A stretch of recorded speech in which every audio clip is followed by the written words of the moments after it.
Hi everyone, I'm John and welcome to the Fit Life channel. I share health and fitness tips, I do gadget reviews, and I share my experiences making YouTube videos for beginner content creators and vloggers. Now, for today's video, it's kind of a continuation from another video that I just recently did. And that video was comparing the low light video quality and autofocusing performance for the Sony ZVE-10, ZV1, and the Xperia PRO-I. If you haven't watched that video, I predicted that the ZVE-10 would do better in low light compared to the ZV1 and Xperia PRO-I because of its bigger sensor. However, I was proven wrong, and it turned out that the ZV1 and sometimes the Xperia PRO-I did a lot better at higher ISOs than the ZVE-10 did. One of the reasons could be because the aperture could only open up to 3.5, but also the type of sensor that the ZVE-10 uses compared to the ZV1 and Xperia PRO-I. Once again, if you haven't seen that video, in that one I was talking about how the front side illuminated sensor of the ZVE-10 might be a disadvantage in low light compared to a back-sided illuminated sensors in the ZVE-10 and Xperia PRO-I. So for this video, what I'm going to do is I'm going to take my Sony f2.8 lens, throw it on the ZVE-10, and set the aperture on the Sony ZV1 to f2.8. You may have seen my previous videos that I've done on this lens, and I did recommend it as a very good vlogging lens if you're looking for something really light and portable. Let's see if using that 3.5 aperture was the reason why it had worse video quality than the other two cameras, or maybe it really is because of that front-sided illuminated sensor. If you're wondering which lens I'm using right now, it is the Sony ZVE 16-70mm f4.4. All right, let me go ahead and switch it out for the Sony f2.8 and let's get this comparison going.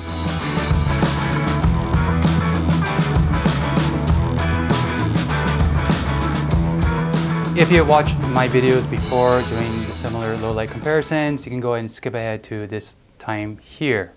The Sony ZVE-10 will record in intelligent auto mode, while the ZV1 will record in aperture priority. I set the aperture to f2.8 on the Sony ZV1 so it matches the one on the Sony ZVE-10. I am just using standard LED lights and an incandescent light for the lighting comparison in this video. I'll go ahead and post a diagram so you can see which ones I'm using. But basically, I'm just going to turn off each one, and the camera is going to go ahead and adjust the ISO and other parameters. And let's see how each camera's video quality and autofocusing performance is for the various lighting scenarios.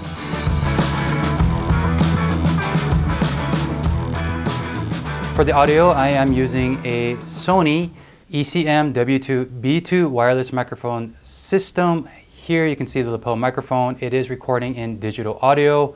And on the ZV1, I am using a Rode video mic. It is recording in analog mode. And this is mono, and over here for the ECM W2BT, it's recording in stereo. All right, enough of that. Let's get these comparisons going.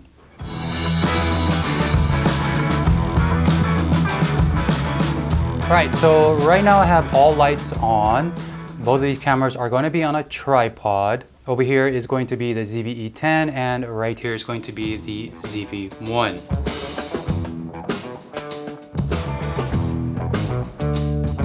Going back to the ZVE-10, the shutter speed is 1/50.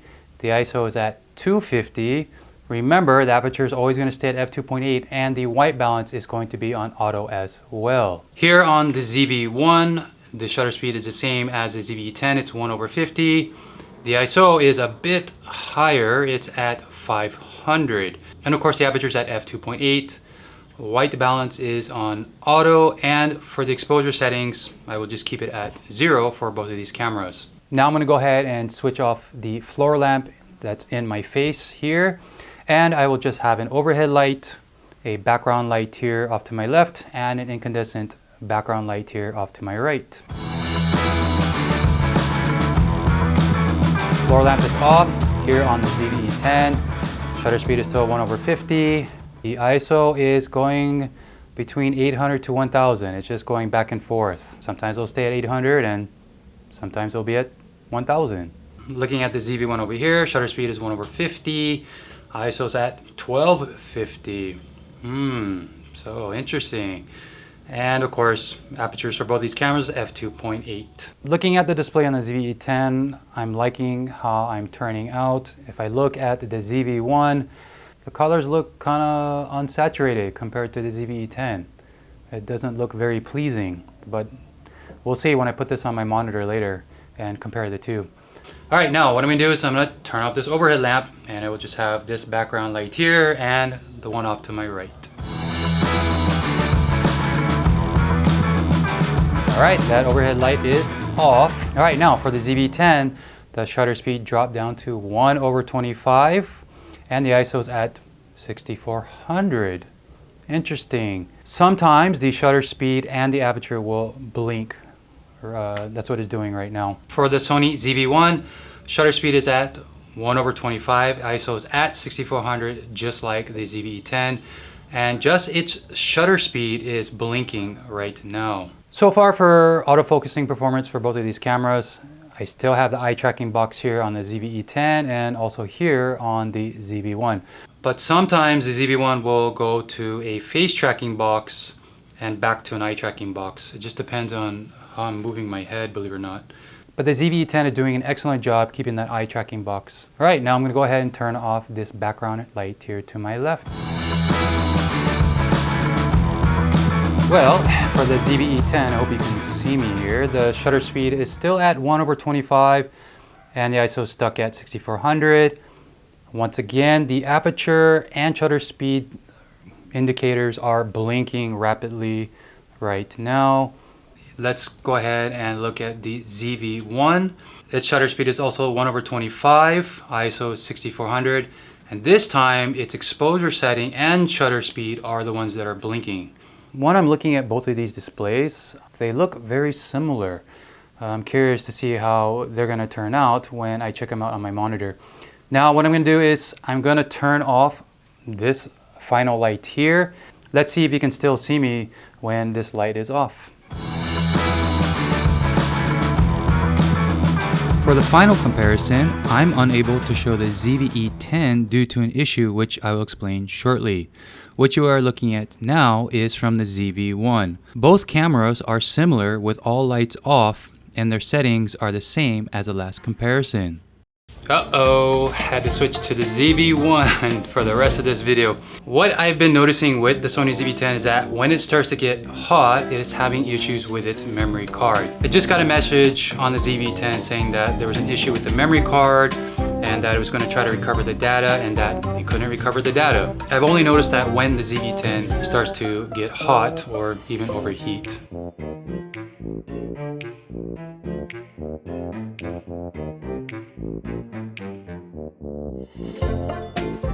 For this portion of the video, we're gonna see if adding that faster 2.8 lens to the ZV-10 gave an advantage over the ZV-1 in higher ISO low light conditions.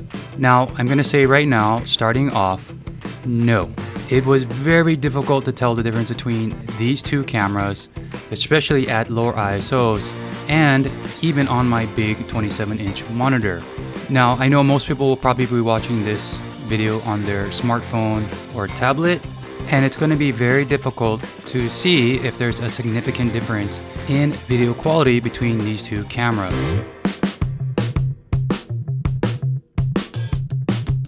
Now, a significant difference I could tell between these two cameras is on the ZV1, there's a greenish tint to my face, while on the ZVE-10 I tend to have a warmer color to my face, and that's with the floor lamp and overhead light on. Remember, those are daylight bulbs.